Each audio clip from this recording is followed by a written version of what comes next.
Hello everyone, today we'll be drawing a sliced watermelon. I'll be showing you guys how to use a wet on wet technique. This tutorial will be easy enough to follow even if you're a beginner. I also wanted to let you all know that we do offer some classes on Udemy. I will attach a link in the description box in case you're interested. If you use the link, you can receive a discount. So for this technique, you will want to wet your paper first. I've talked about this wet on wet technique before, but it's basically painting on a wet surface. You want to make sure your paper is wet enough because we want our colors to spread out smoothly. Just be sure to stay within your sketch lines. I let the paper soak up the water and leave it for a moment. You should wait until the puddles of water begin to disappear and the shine on the paper begins to fade. We are now ready to paint. I begin with the red parts of the watermelon. Let's dilute this red and mark the flesh of the melon.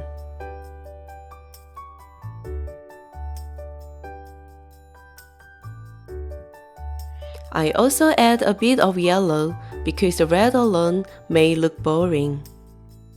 A common mistake here is to spend too much time working on the details. But for this step, we want to loosely paint and let our colors spread out across the surface. Now, let's move on to the peel using a pale green. Let's paint this part in sections to make it look more realistic. I'll connect the shadow to the melon here as I paint. Now, it's time for the most important part of the painting. We'll need a very thick red for the flesh of the watermelon. You actually want it to look more intense now because watercolor will fade as it dries. And watercolor fades even more when painted on a wet surface, like we did. You might wonder how thick the paint should be. It's not easy to gauge as you're painting on your own, but I personally like to just take my paint and squeeze some on the paper. Let's blend this out and together. Don't worry if you think you squeeze too much paint.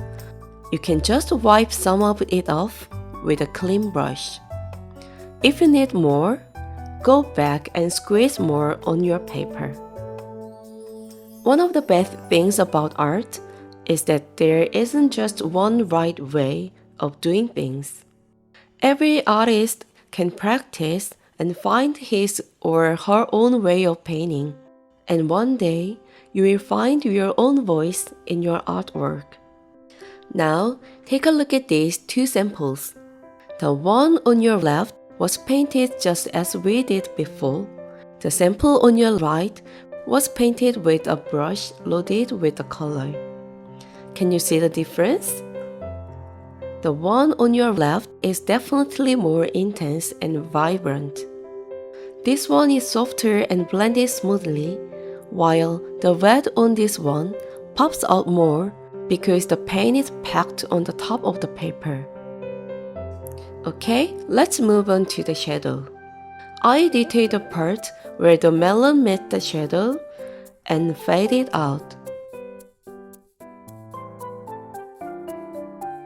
Try not to let your brush strokes show here, and color it lightly to make the shadow look more natural and real.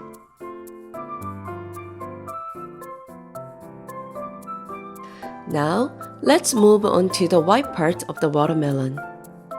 The colors have smudged a bit here, so the white is nearly gone. First, I take a small brush and wash it clean water and dry it off on a clean paper towel. Then, I wipe off this part and bring the white back.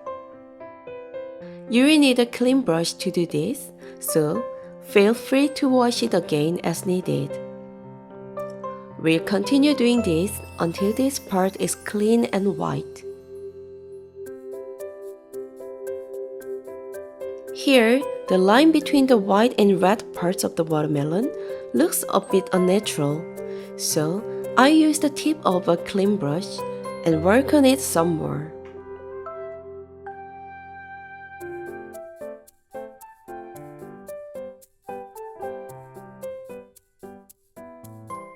Now let's move on to the peel.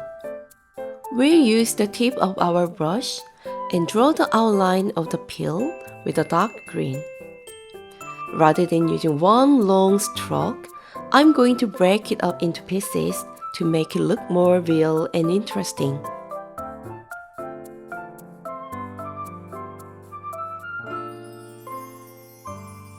This part that meets the shadow is still wet, so the paint is spreading.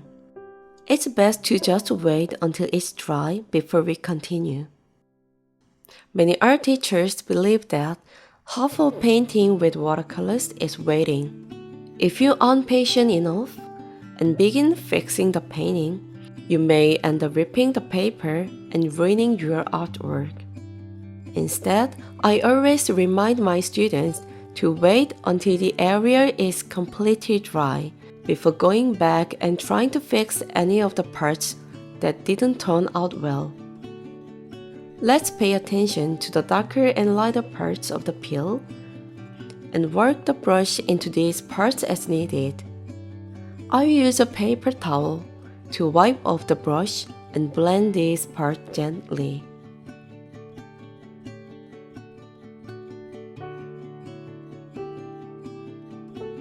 Okay, should we go back now and work on this part that smudged it? Ooh, the color is raining again. It looks like it hasn't dried yet, so let's wait a bit more. In the meantime, let's move on to the opposite side of the peel. Okay, let's see here. It still looks like it hasn't dried yet, so let's just move on to the seed. We use a dark color and draw the seeds in a long dewdrop shape. You know, the seeds all look different depending on where they are on the melon. I think the seeds I drew look a bit unnatural and like they are all floating in the same direction.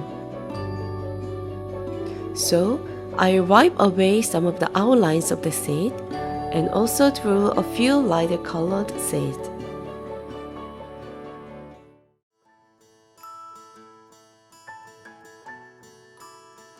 I take the red I used earlier and mix a little black into it to create a darker red. Let's use this color to add some more details to the surface of the watermelon.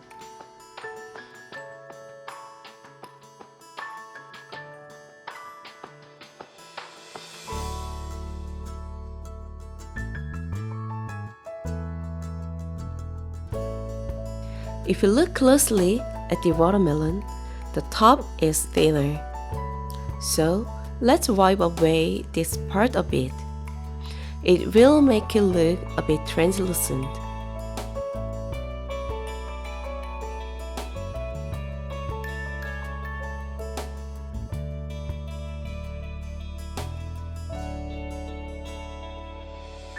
Can you see the slight difference in the red color? It's really important to work with the concentration of the paint when working with watercolors, but many people find it difficult to do so. At times it's okay to just boldly use the paint straight out of the tube. Let's wrap up the part where the fruit meets its shadow and make sure the paper is dry. I use a dark color for the boundary line, then blend it out naturally.